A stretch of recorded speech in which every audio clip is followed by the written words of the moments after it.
Dari Wulandari, AMD Farm Palembang. Selamat siang dok, penggunaan vitamin D untuk anak usia 5 tahun perlu nggak sih dok? Dokter Laura silakan. Baik, terima kasih Mbak Wulandari. Jadi vitamin D ini memang mungkin baru kita istilahnya banyak kenal itu sejak COVID ya, terutama ya, karena kan memang ternyata banyak penelitian-penelitian tentang COVID itu yang menunjukkan bahwa vitamin D ini juga baik buat meningkatkan imun tubuh gitu ya. Nah, jadi memang panduan-panduan yang ada sekarang itu banyak menunjukkan suplementasi vitamin D baik pada anak maupun dewasa itu sebaiknya diberikan. Dan memang kalau melihat dari pola makan orang Indonesia gitu ya, dan pola kita memang kan orang, walaupun kita hidup di negara tropis, tapi sebenarnya kita tipe orang yang nggak suka berjemur gitu ya. Jadi kita jarang benar-benar terpapar sinar matahari cukup lama dan cukup panjang gitu ya. Jadi rata-rata kalau dicek itu angka kecukupan vitamin D di orang Indonesia sendiri, baik anak maupun dewasa itu ternyata banyak yang kurang gitu ya, banyak yang mengalami defisiensi vitamin D.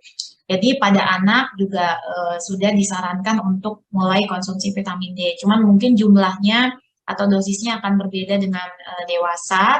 Dan yang memang setahu saya tuh suplementasi vitamin D itu bahkan sudah mulai diberikan oleh dokter anak itu sejak usia bayi pun sudah gitu ya. Tapi mungkin untuk dosisnya sendiri mungkin harus konsultasi dulu sama dokter anak ya, karena kan biasanya anak itu sesuai dengan usia dan berat badannya juga.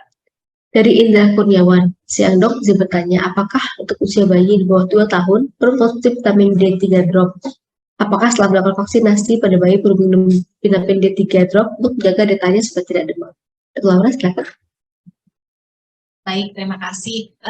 Jadi vitamin D3 ini memang kalau untuk bayi itu dia bentuknya biasanya rata-rata drop ya gitu. Karena kan memang kalau bayi kan untuk konsumsi sirup yang volumenya lebih besar atau tablet atau kunyah itu kan mungkin masih kesulitan. Jadi biasanya memang rata-rata vitamin itu kalau bisa dibentuk dalam bentuk drop untuk bayi sih akan lebih baik. Nah, cuman ya itu tadi yang saya jelaskan bahwa dari sejak bayi pun sudah perlu diberikan suplementasi vitamin D3, namun sebaiknya untuk dosisnya sendiri konsultasilah kepada dokter anak.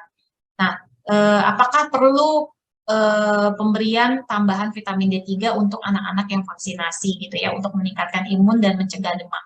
Jadi yang perlu kita pahami di sini adalah demam sendiri itu merupakan reaksi tubuh terhadap vaksinasi gitu ya. Jadi bukan berarti kalau seorang anak habis vaksinasi terus kemudian demam itu artinya imun tubuhnya lemah, bukan. Tapi lebih ke arah si anak tersebut demam karena memang tubuhnya bereaksi terhadap vaksin yang diberikan. Kan vaksin itu kan seperti yang kita tahu itu sebenarnya kan bentuk virus yang dilemahkan atau dimatikan dan kemudian diberikan ke dalam tubuh gitu ya. Nah, jadi tubuh kita akan bereaksi terhadap virus yang sudah dilemahkan atau dimatikan itu, dan tubuh kita itu bereaksinya salah satunya adalah dengan cara demam gitu ya. Jadi sebenarnya normal-normal saja, wajar-wajar saja seorang anak itu akan demam kalau diberikan vaksinasi. Jadi Bapak Ibu di sini tidak perlu takut dan tidak perlu istilahnya melakukan sesuatu untuk pencegahan. Ya. Nah, terus yang saya mau jelaskan di sini, vitamin D3 memang berperan dalam meningkatkan imun tubuh, tapi tidak secepat itu. Jadi maksudnya bukan berarti hari itu kita kasih vitamin D3 kepada anak atau kita minum vitamin D3 langsung dalam beberapa hari imun tubuh kita langsung meningkat gitu ya, nggak secepat itu. Karena sebenarnya proses di dalam tubuh kita itu dari sejak vitamin D3 diserap, kemudian sampai dia nanti akhirnya meningkatkan imunitas tubuh itu dia butuh proses yang cukup kompleks dan panjang gitu. Jadi makanya kalau kita konsumsi suplementasi itu tidak bagus kalau diminumnya tuh misalnya hanya jarang-jarang aja gitu ya, atau hanya sesekali aja, harapannya sekali minum 2-3 hari lagi langsung ada efeknya, nggak seperti itu. Jadi suplementasi itu memang bagusnya kita konsumsi dalam jumlah yang pas, tidak kurang ataupun tidak berlebihan, dan dikonsumsinya itu secara rutin terus-menerus dalam jangka panjang. Dari Vita di Cirebon, apakah vitamin K2 bisa didapat dari kita konsumsi makanan? Dokter Laura silakan.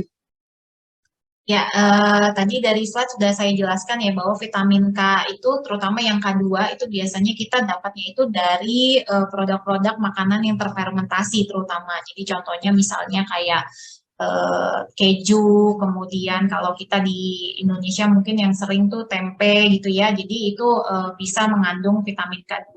Selain memang sayur-sayuran, walaupun sayur-sayuran sendiri itu lebih banyak vitamin K1-nya daripada K2. Tuh, cuman ya memang kalau ditanya jenis makanan itu kalau untuk orang Indonesia sendiri sih cukup masih nggak terlalu banyak ya jenis makanan yang sehari-hari kita konsumsi gitu. Jadi memang penting sekali kita mendapat suplementasi K2 ini. Dari Ratih di Lamongan, untuk pasien pengapuran, konsil tidak nyeri lagi, apakah perlu konsumsi vitamin D dan kalsium? Kalau perlu, berapa lama konsumsinya? Dr. Laura? Ya, nah ini yang tadi saya bilang ya. Jadi kalau bahasa awamnya itu pengapuran, tapi maksudnya di sini pengapuran itu lebih ke arah pengapuran pada sendi, bukan pengapuran pada tulang. Nah, sementara pengapuran pada sendi itu proses fisiologisnya beda lagi. Jadi kalau yang tadi saya jelaskan dari slide presentasi saya itu lebih ke arah proses pemadatan tulang di tulang padat kita gitu ya, bukan di persendian kita. Jadi kalau untuk kasus pengapuran itu dia bukan suplementasi vitamin D yang penting gitu ya, tapi lebih ke arah untuk suplementasi kayak pelumasnya, kemudian suplementasi untuk perbaikan tulang rawan dari persendiannya gitu ya. Jadi beda penyakit sehingga penanganannya berbeda. Dari Sulis Purnawati, selamat siang, saya bertanya dok, mulai usia berapa kita bisa konsumsi suplemen kalsium untuk mencegah osteoporosis? Dan apakah harus setiap hari minumannya kalau untuk pencegahan? Dr. Laura? Ya, terima kasih Bu Sulis. Jadi memang kalau ditanya mulai usia berapa, ya justru sebenarnya sebelum kita mendekati, kalau untuk perempuan ya terutama sebelum mendekati usia menopause gitu, di mana proses pembongkaran tulang kita itu belum terjadi secara berlebihan karena hormon kita masih dalam kondisi bagus gitu ya, estrogen dan progesteronnya masih dalam kondisi bagus sehingga kepadatan tulang kita masih terjaga. Nah, justru di saat-saat seperti itulah kita sudah harus mulai mengkonsumsi kalsium, kemudian D3 dan vitamin K2 ini. Ya, nah yang saya mau perlu tekankan lagi tadi kalau di sini kan Baslis nanya untuk suplementasi kalsium. Nah ternyata tadi yang penelitian-penelitian yang ada menunjukkan bahwa kalau cuman suplementasinya kalsium saja itu tidak bisa mencegah osteoporosis. Jadi selain suplementasi kalsium harus disertai dengan konsumsi vitamin D3 dan vitamin K2 yang cukup juga gitu. Jadi akhirnya proses kalsifikasi itu bagus terjadinya di tulang bukan di pembuluh darah kita gitu ya. Jadi kalau ditanya sejak kapan ya sejak dini akan lebih baik lebih bagus.